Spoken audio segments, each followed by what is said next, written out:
Hello, yes, it's me. And this is going to be my attempt to fix Frozen, basically. To make a version that I would have been a little more happy with. I did a video on literally everything that I don't like about the franchise. It's long, so you don't have to watch it, but maybe it would make you understand this a little more. I don't know, if you want. And I also plan to do this to Frozen 2. Like, this isn't that big a deal. I'm not changing a ton. But Frozen 2 is like what I actually want to do.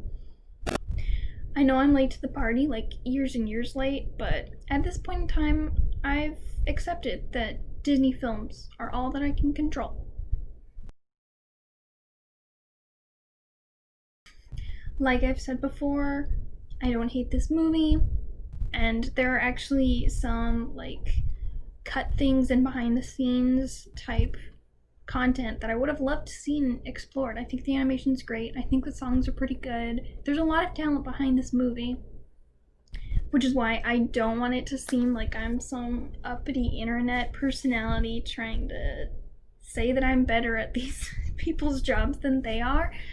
I'm not. I am a humble nobody who no one has to take seriously. I have no one to answer to. I have no studio breathing down my neck. I love him. I know him, y'all. I know him. I know this man. I hate to say it. I hope I don't sound ridiculous. I don't know who this man is. I mean, he could be walking down the street. I wouldn't know a thing. Sorry to this man. I just know that I was unsatisfied with the final product, and I'd like to see what I can do with it, just for fun. So I made some concept art to help illustrate some of my points a little better. I'll show those on screen when I get to those points. And with that being said, let's dive in to my version of Frozen. I have notes here. Just as a quick little thing, if anybody's interested, while I was sort of rewriting this and thinking about what I wanted it to be, I did have some other movies and stuff that I used as inspiration in case anybody cares. Like Aquamarine, the mermaid movie, yes. It made sense in my mind, I promise. Christmas Carol, mostly because it was like a redemption type story. Equestria Girls, because once again there's a character in it, Sunset Shimmer, who gets redeemed, so I was sort of looking to other redemption stories that I liked. I also thought of Wicked, because that's sort of like a this person is misunderstood story. Full Metal Alchemist, both versions, it and Brotherhood, because of more like for the sibling relationship. Narnia, mostly for like the scale that story has and the lore. Obviously, I took inspiration from the Snow Queen, the original story, and also I need to give credit to my mother and my sister because they suggested some things that I was like, I'm gonna take that, Okay, let's get started. Frozen, opening. Honestly, I don't know if I would have gone with the title Frozen, but I'm gonna assume that that's something that the studio wanted and like focus groups and stuff, so we probably can't change it. Okay, Act 1. We begin with Frozen Heart, same as the original did, because I really like that song and I think it's a good foreshadowing. I would just maybe add in a quick intro to Kristoff more than we had in the movie. I don't know why we never really got anything about his parents. I don't think it would have been that hard to throw in a really fast line. So I would just have, while Kristoff is watching like the harvesters cutting ice, one of them sees him and then tells another harvester that his parents died in like an avalanche or something a while before, and that's why he comes to watch them. And then have like a troll overhear this and like offer Sven a carrot or something to hint that they're going to become family. The next scene is pretty much the same. It's the same concept with Elsa accidentally hurting her sister and then the trolls healing her. Except I would start it with, because one of the problems I had was that Elsa wasn't really an established character outside of her fear, outside of her depression, if you want to read it like that. So I would start the scene with Elsa staying up, like, reading in the library, like, she's a reader. We can have that be part of her thing. And we show that she's using her powers very comfortably, like maybe using some wind to get books off high shelves. And then she and Anna sneak outside alone to play. Like, they go off into the woods kind of thing. And then I would have Kristoff be in the woods, because he sort of lives there. And he's the one who finds them and takes them to the trolls because he knows about them. And he would probably go get the king and queen first, because he's a responsible boy. It's also important to note that in my version, we would see Elsa being upset about her sister being basically unconscious, possibly dead. But I would have the scene cut to the trolls before we see her shed any tears. I'll get to why that's important to me later. So Anna is healed by the rock trolls, but I wouldn't have her forgetting Elsa's powers, because I didn't really understood the significance to the story in that it didn't even really make sense with the magic system.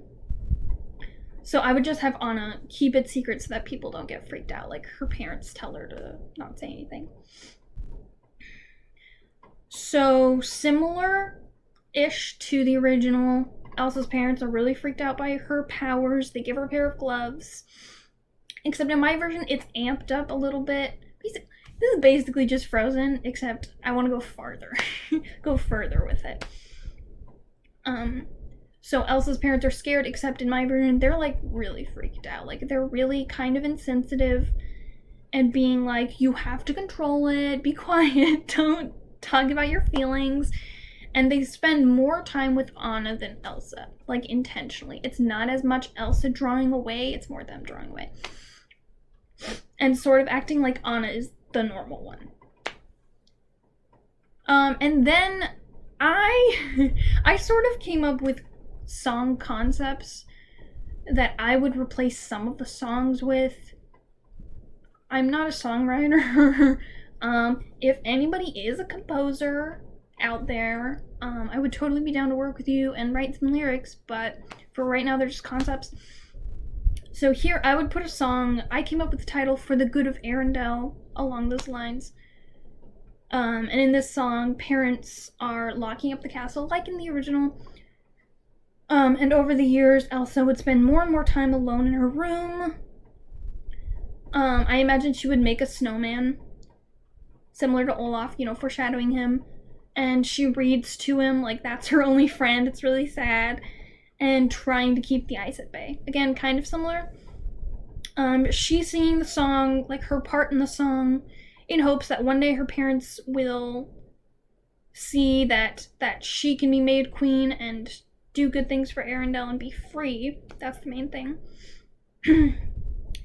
And then the kids in the kingdom have their own little parts, I imagine, whispering about how she could be queen and like why is she locked up and stuff. And then Anna is singing her part about being just as lonely because the castle is locked up. But she plans to get to know the whole kingdom one day. She is also looking forward to being good to Arendelle, basically. And then the parents would have their own little part about, for the good of Arendelle, we need to keep this child locked up. Which is misguided, let us just say. I would have her parents die the same way, except I would just have Elsa immediately take the throne as soon as they die. I don't know why there was a time jump. I don't know who was running the kingdom. We can assume that it was like a council of some sort, but I think her immediately doing it after a devastating incident makes it even more emotionally stressed and stretched to its limit, sort of thing. And I don't know, in my version, I kind of imagine them a little bit younger, like a couple years younger, but it doesn't have to be that way. And this is very important. I imagine a scene like this after her parents die, after we see the wave and the, you know. A servant comes into her. I assume this is like the same servant from the original, like we see the same one. Like this is sort of their surrogate family. They grew up with these people. So the servant comes into Elsa's like ice-covered room, tells her the bad news. Her parents are dead. We see Elsa surprised, but she touches her cheek and realizes with a haughty sniff, is what I said, that she isn't all that sad. Again, I want this all to be facial expressions, no dialogue or anything. Instead, for the first time since early childhood, Elsa controls all the ice on her walls and everything perfectly. There's no fear, there's no tiredness or anything.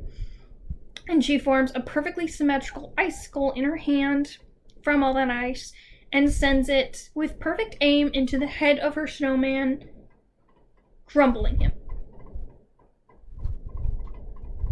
So this is sort of the turning point for her, where she turns from, at first she was a kid who was carefree and naive and in control, but sometimes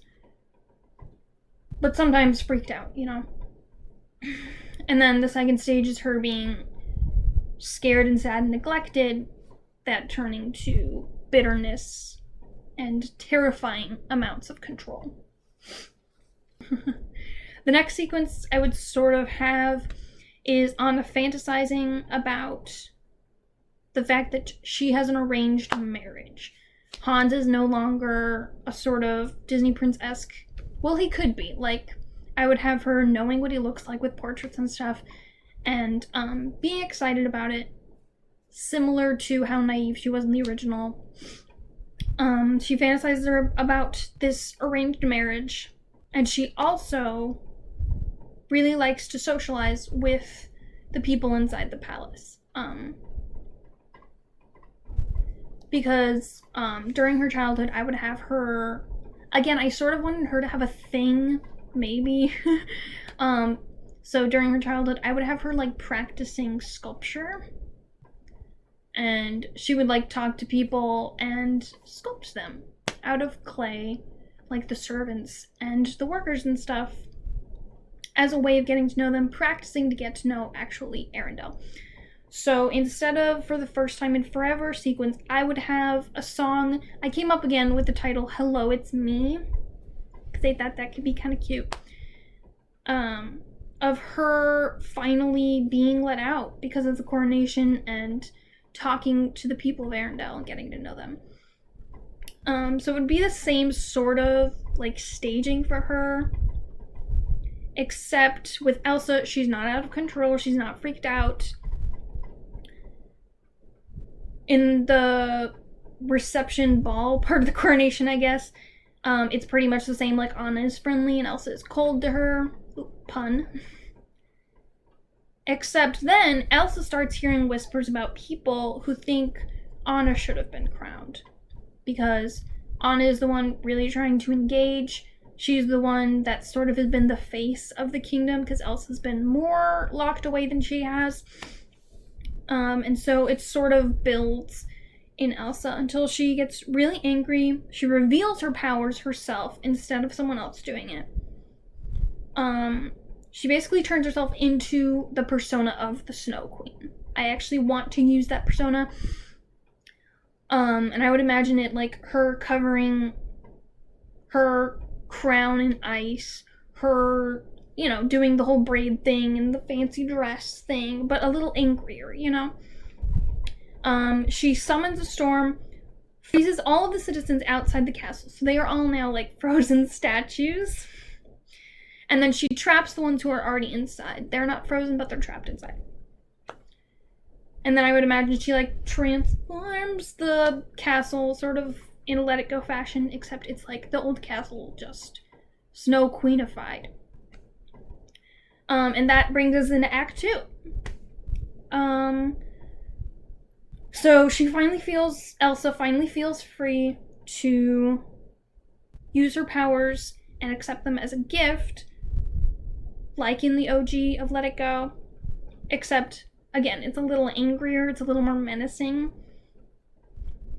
And I would have just a little thing of showing Hans coming into the castle, and just before the gates get locked by Elsa, Hans manages to send a man outside, and he tells the guy to have the ships from the Southern Isles docked by like noon the next day, some arbitrary time, who cares, to attack, because we gotta fix this. We gotta fix this storm that she's brewing and the people who are trapped here. So you could still kind of have the whole, well, Hans might not be such a bad guy feeling in this story. It's just not gonna be as amped up for me because that wasn't a strong point in the movie.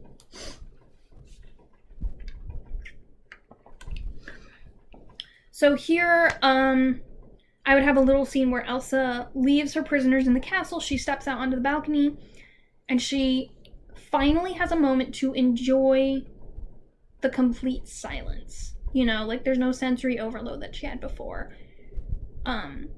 Except to us, it's an eerie silence, because you have this, like, practically an army size of frozen statues. People who are like, stuck in shock kind of thing. And that's when she sings Let It Go, which I don't think you'd have to do much to make it fit this character. Maybe tweak a few of the lyrics, like snow glows white on the mountain tonight. They're not technically on the mountain, but I would have the castle be like a little nearer to the mountain in my version. So maybe she just looks over to a mountain and it's like, look, it's a mountain. I don't know. Just change the delivery and it works. Next, we flash back to Anna, who was waiting outside on the dock to meet Hans, her fiancé, except he got to the castle sooner than she thought he would. And when Elsa freaks out, Anna sees like the ice coming and covering people, and it almost gets to her, but the thing that keeps her from being frozen is Kristoff. This is his introduction. He just came back from like hauling ice down the North Mountain or something in my version. And he manages to get her out of like the range of the ice coming down, of the spell, and she asks for his help getting back into the now super tight, closed off castle. I do kind of want to play with the whole like him being like a silent, rough mountain man a little longer than the original did. So I would think that like when she first asks him to help, he is silent and snow covered. He like nods towards the mountain woods where they need to go. She follows him, and she's kind of the one like chattering on and on about what's happening and this is freaky and what am I supposed to do, and how she was supposed to meet the love of her life and this is scary. And then he's only talking in like short little sentences before they go into, sort of in the same vein as the original, they, you know, converse about how this happened and everything. My version of Kristoff is pretty much the same in other regards, in personality. He's baffled by how sheltered Anna is, but he agrees to help her because she'd die without him and she's the princess. I don't see the need in my version for like a deal where she'll get him a new sleigh. I think it's unnecessary. And then I would have Reindeers Are Better Than People, because I think it's a cute little song and I think Kristoff should have some singing. Except I would have mine just be what like Kristoff sings when he and Anna put up a fire in the forest to warm up after like getting Anna's winter wear or whatever. We know we need costume changes. And plus I like that. I like Oaken. He's cute. Yoo-hoo. So I would just have it more, less as like her walking in on him and more of him opening up as they warm up to each other. Next scene, we move back to Elsa, who realizes that she has inadvertently created Olaf. Wow, that's amazing.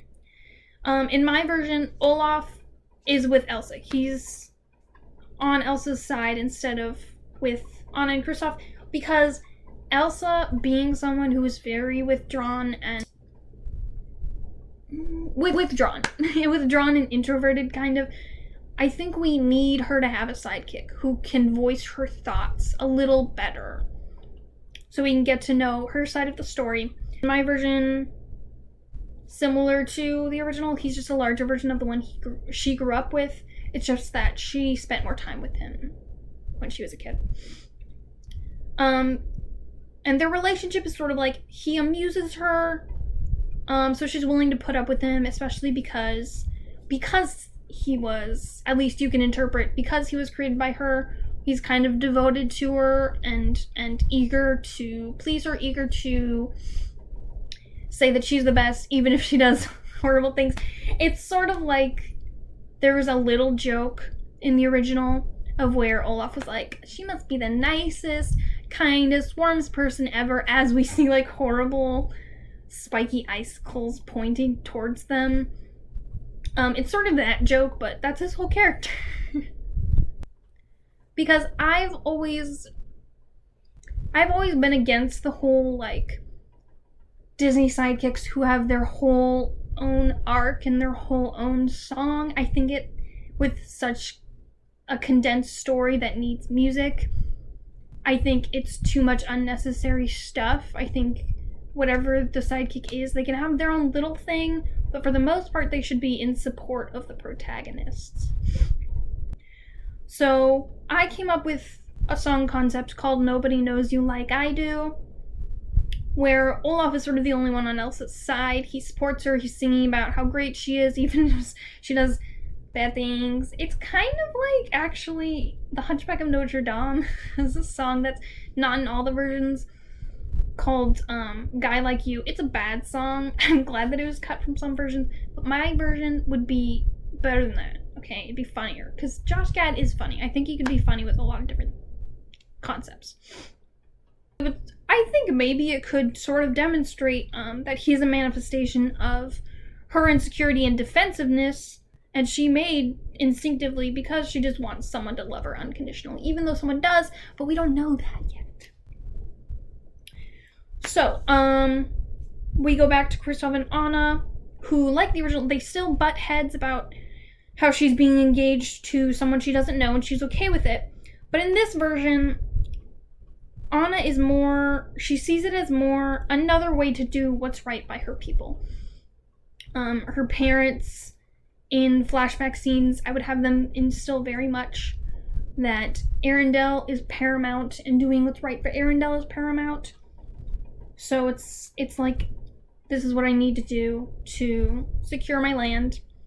And the fact that, you know, I get a guaranteed man is just a perk, especially when Anna has a very lonely heart. She's lived isolated her whole life. So I would have Anna sort of confide in Kristoff as they climb that she's willing to do anything to prove to her people that she's worthy of them and to make up for being locked away for years, even though that wasn't her fault. So this is when I think we are supposed to realize why she socialized so eagerly at the coronation. And instead of traveling up to the castle, because it's not on a mountain anymore, Kristoff and Anna make like multiple attempts to sneak into this guarded castle. I think you could have some opportunity for like slapstick here. They're just thwarted every time by Marshmallow, who is still a character, because I think Marshmallow works. Okay, next scene, back to Elsa. I kind of want it to be fairly evenly distributed scenes between Kristoff and Anna and Elsa. In this scene, Elsa talks to Olaf about her conflict of feelings and how bitter she is, all that, I don't know. And she makes the people in the castle, who are mostly like dukes, duchesses, council, whatever, she makes them finish signing her in as queen, because she's like very, very wants to make sure that she will be queen. But it's more a power thing than it is want to love Arendelle thing. She freezes the people who resist, so maybe I would have someone voice resistance and boom, you're a statue now. It's very scary. I would have her bring Han to the throne room because She knows that he's betrothed to her sister, and she's maybe a little bitter about it. He threatens her with, like, his coming ships. Not a smart move, but he's not smart. And, oh, wait, before that, I do want to say, it should be made evident from the beginning of these scenes that everyone who isn't Elsa is extra cold. Like, maybe even a little more cold than if this was just normal wintertime. They're all shivering heavily. And maybe some of them are, like, handing out blankets. And so Hans and Elsa, I kind of want to have a song here. I came up with the title Read Your Mind, and I imagine it as Elsa and Hans having their own separate little verses about how evil the other must be, and how he or she must defeat he or him. Like, they both see each other as the enemy. They both pretty much just want power. It's evident. But they both obviously have been through stuff. Like, I think my version of Hans would still be the youngest and still be kind of pushed aside. I realize that this concept of a song sort of opens the doors for people to read them being angry at each other as, like, romantic tension, which I can't control what you write fan fiction about. I don't condone Hans and Elsa. I don't condone Elsa, but if you wanna.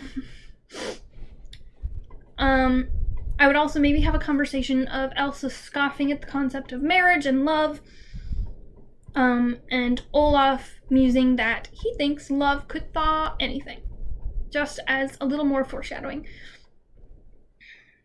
Hans at one point thinks Elsa's going to freeze him too, but instead, she orders him to tell all the others in the castle that they need to beware the Snow Queen.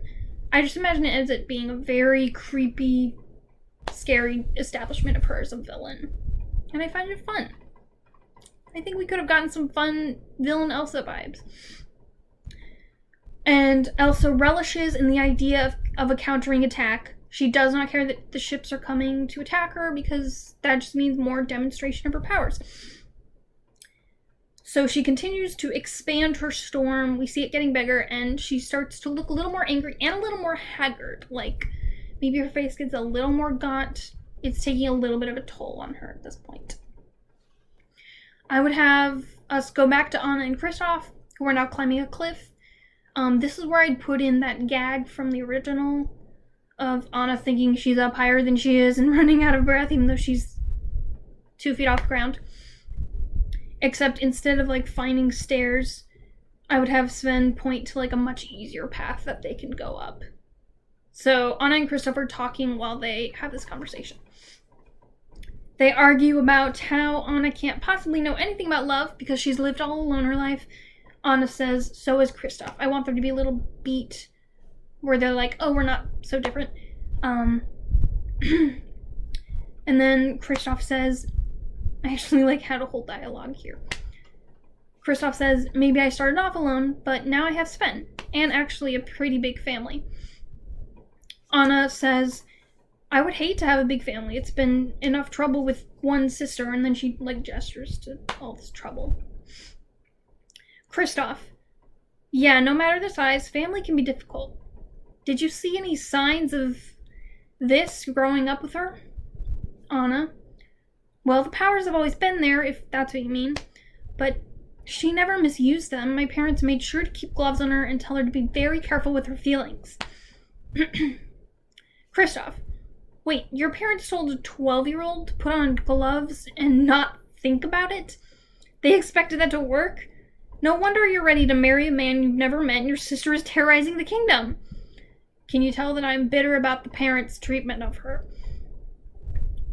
Anna, who's, like, taking on a more princessy tone, how dare you speak of the king and queen that way? Kristoff, remembering himself, backing off, you're right. I'm sorry, Princess Anna. And then a beat. Anna, who drops the princess tone. I'm sorry, that was mean. They were my parents, you know? They used to be all that I had. Now. Kristoff nods. Anna, wait a second.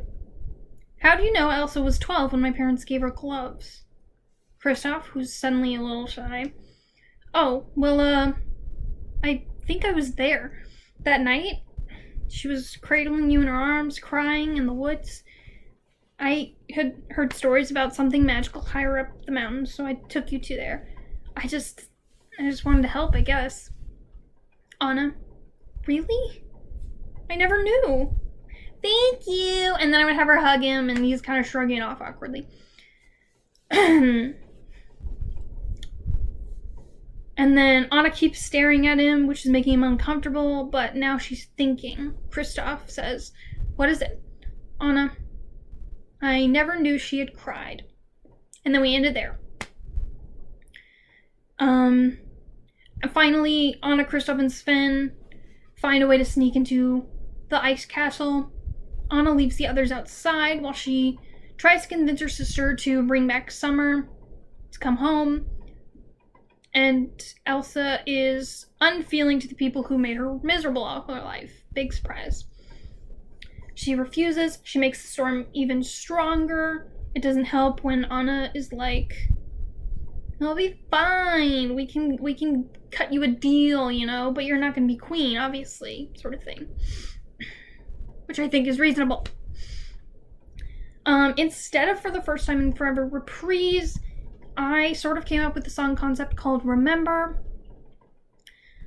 where Elsa sings of a day that they all spent together and were happy. It's like a happy memory for her of their unity and their love, but Elsa sings of like her version of the story where she was alone and miserable, and you're kind of remembering it better than it was, Anna, you know? Oh, and then I was like, Sven tries to eat Olaf's nose. I don't know, joke there or something to lighten the mood. And I'm gonna say, as this song is like reaching its peak, as they're each singing their very different verses, I would have Elsa seeing the icy ghosts of her parents. So it's like a manifestation of her parents in the wind and snow that we can see, and they're looking at her angrily and saying stuff that they may or may not have said. Like, maybe it's a little harsh. Like things like, we never loved you. I know, it's... I really want it to be really sad. So things that maybe the audience is like, I don't think they really said that. I think that she's building it up a little bit in her mind. But the point is, they were still not great. A quick explanation on the costume tweaks I made. I wanted Anna to be visually opposite to Elsa. So I always kind of wanted her to be in like warm colors that are the opposite to blue. So she'd be wearing reds or yellows or oranges, maybe earth tones for most of the movie, which is what I put her in this picture.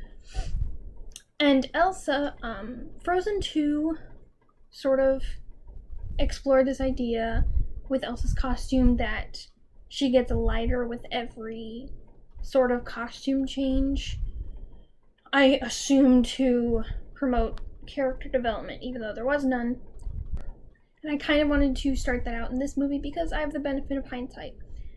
So she would start out with like a really dark cloak, and then when she is ready to fight because she thinks Anna is there to attack her, she takes it off so she has her, you know, sparkly dress from the movie. Yeah, they look horrified of her. And then I sort of had this cool moment in my mind of Elsa catching her reflection in the ice for a moment, except it's distorted and cracked. And she hears her mother's voice comparing her to Anna in some way. And then she gets so angry, she destroys that block of ice. There was sort of a moment in the original of this, but I want it to be just a little bit longer, a little bit more. And I think it would be a cool callback to the original story from the Snow Queen, where there was like a magical mirror that broke into shards, and this mirror, like when you looked at it, you saw all the bad in the world. So like if you got a shard in your eye, you would see good things as horrible things, and if you got in your heart, you died. After this big angry song, Elsa sends Marshmallow after Anna, Kristoff, and Sven and they like barely manage to escape. Again, kind of similar to the original. I would just shorten it a little because we gotta keep going. After this, I would have Elsa start exploring the castle rooms because it's been so long since she's only been in one room. She stays away from her own bedroom because like we hear ominous whispers coming from there. And she comes across Anna's room. In it, Elsa would find a sculpture of herself. It's beautiful, it's lovingly crafted. And the sculpture, it's very much meant to show that this sculpture is not the cold figures of terror that Elsa has formed outside the castle by freezing people. And it's not what she's created in the throne room as like creepy decoration. But it's a labor of love. So then this is supposed to be where we see a crack in Elsa's armor. Okay, next scene, Anna and Kristoff finally decide to travel up to the troll's place for a magical way to stop the winter. We would probably have a similar scene to where Kristoff is like, this is my family, and Anna's like, those are rocks. So they ask for help, and when, I think his name is like Grandpappy, who they call that elder troll, when they tell him about all the people who are frozen and the storm that's raging, he says that only true love can break that spell. And so maybe like we have the camera linger on Kristoff and Anna to play with expectations similar to what they did in the original. Grandpappy warns them that Hans's people will kill Elsa to break it, which is not what Anna wants to do, because even though she sees Elsa as the enemy, she doesn't want to kill her. So Anna asks, how do I stop Elsa herself? Is there a way to do it without killing her? And then Grandpappy gives them like a magic ice crystal. My quick explanation for it is it's a crystal that is taken from the dungeon of a goddess. It has been passed down in my family for generations, and it should be able to trap Elsa. This is actually sort of setting up the sequel, which I do have the luxury of knowing that there's going to be a sequel, unlike the original, to be fair. But basically, it's like a MacGuffin that's meant to capture Elsa's spirit, so she can't do any damage, but, you know, she's not dead. So Anna asks how it's supposed to work, though, and Grandpappy says, you love your people, don't you? And Elsa's put them in danger, correct? Think about that when you pointed at her to capture her. So again, it's doing the whole true love thing. We kind of want the true love between Elsa and Anna to be a surprise. But again, I'm setting it up more as people, Hans being a byproduct of that instead of it just being between her and Hans. Which I realize isn't as much of a subversion of Disney tropes, but that's not my priority. My priority is telling an interesting story. So Anna tells Kristoff to try and stop the people on the ship of the Southern Isles, and the trolls can help him. In my version, the trolls kind of have a little bit of power over, like, earth and rock, because I want them to have some sort of use. Kristoff asks her if she's sure that she should go back to the castle alone, but she urges him to trust her. So that's another, like, little moment of their relationship has progressed. Okay, finally, to Act 3. I think I don't have any more, right? No, I don't have any more songs in mine, just because they had like 10 songs in the original, and I think that's good. Like, I love more songs, but I mean, a lot of classic Disney musicals don't even have that many, and I think we could dedicate more to the story. Maybe, if anything, like a finale sort of thing, or a reprise in one of these emotional moments, but in my version, I don't have another song. So Act 3 starts with the trolls crowding around the shore and making rocks like jut out to block the path of Hans's fleet because they want to keep him from killing Elsa. Keep them from killing Elsa. Anna goes back to use the crystal. She finds her way back in the palace. Maybe the guards on the palace have gotten worse because Elsa is extending her power so far now. And then Anna sees like a ghost of ice it doesn't matter who it is, it could be little Elsa, into Elsa's old bedroom. And as this is like sort of a dark moment. As Anna ventures farther into the room, she like shivers more and more violently. She's getting colder and colder. She endures multiple ghosts screaming things that Elsa thought over the years and things that people said over the years, like feelings of like she's the weird one, she's the freak one, and she doesn't deserve love, sort of. And then Anna finally sees like the ice memory of her parents choosing Anna over Elsa to be Hans' betrothed, because Elsa would be first choice because she's oldest, except the parents basically say, but we don't want to be giving away Elsa to other people because she's kind of a freak. Obviously not exactly like that. That's the point I want to get across.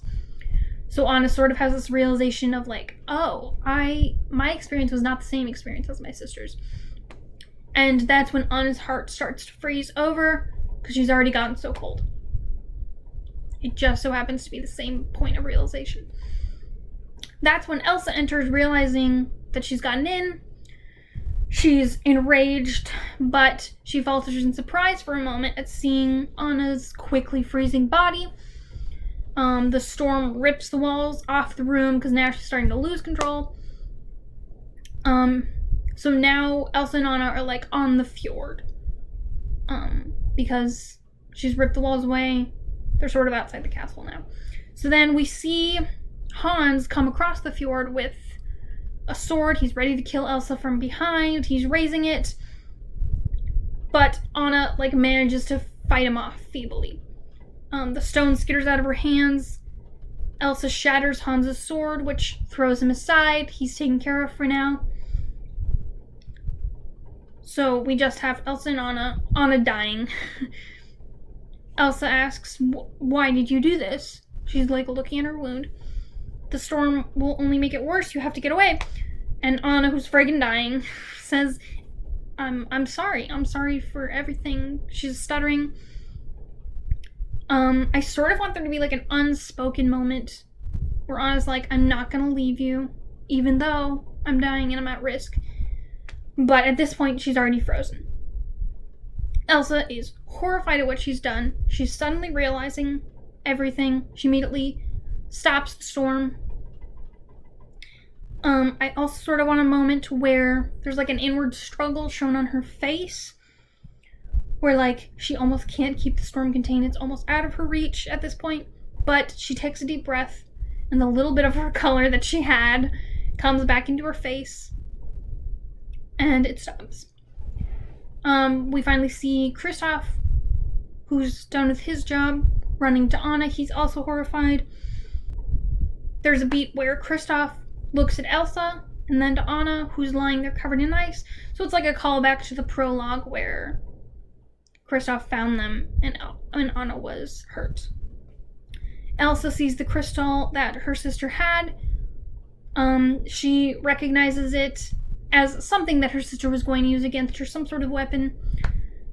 So she stares regretfully at the townspeople, like sort of an apology on her face. Not quite able to say it. Maybe she says it a little bit. It's just kind of weak, because she's weak at this point. She grabs the crystal. She holds it tightly. She is basically willing it to kill her at this point. She's willing it to zap her away or fix on her or do anything. But it doesn't do anything, because she does not use it. She offers it. She holds it out to Hans or Kristoff. She's like, I don't care. I mean, maybe not in dialogue. I don't really want this. I want this to be dialogue free. But she is like, do something. Kill me. I don't care at this point. But they're frozen. Another pun with terror. Okay, then, after all that, and only after all those beats, I want Elsa to cry for the first time in the movie. I want the only other time she cried was when she was a child, but we didn't even see it. And she hesitates. We sort of had this moment in the original. Like, she hesitates to touch Anna, but finally, in my version, she presses her forehead against her sister's, because I like forehead pressing. I think it's cute. And then the tears start to chip away the ice around Anna. Sort of another callback to the original story, because that's what happens when Gerda demonstrates her true love for Kai, basically.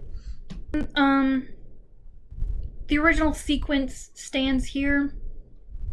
Olaf is like, true love thaws a frozen heart, oh my gosh, and it's like all this wow effects, pretty animation. And as my resolution, I say the Princess Fleet has been stopped, they're not a problem, but he is still after Elsa. Anna and Kristoff block his path, and they come to the agreement that Elsa will step down from the throne, because she realizes she never even really wanted it. She just wanted the power, she just wanted freedom, and the prince will leave forever if she does that. Which is fine with Hans, because she scares him, and he doesn't even want to be a part of this kingdom anymore, and Anna has realized that she doesn't need a guy. You know, she's got Kristoff. Not that you need a... You know what I mean. So Elsa makes it summer again. Kristoff smooches Anna, you know, similar to the original. Except in mine, Anna is made queen, and then they live happily ever after. So that's basically it. I know my plot changes probably aren't perfect. You might not be happy with them, because surprise, redemption arcs are hard to write. But I hope it serves as some kind of alternative to anyone who didn't love the original. Because more than anything, this is just a way for me to do the sequel. Like, there's nothing stopping me. That's what I really want to do. Which will be coming soon as a separate video. In the meantime, tell me what you thought of it. Comments below. And cast your vote to make me president of Hollywood. Finally. You can tell me what you would have done. But don't tell me that there's anything wrong with my ideas, because I do whatever I want and I don't accept criticism. The end. Seriously, thank you.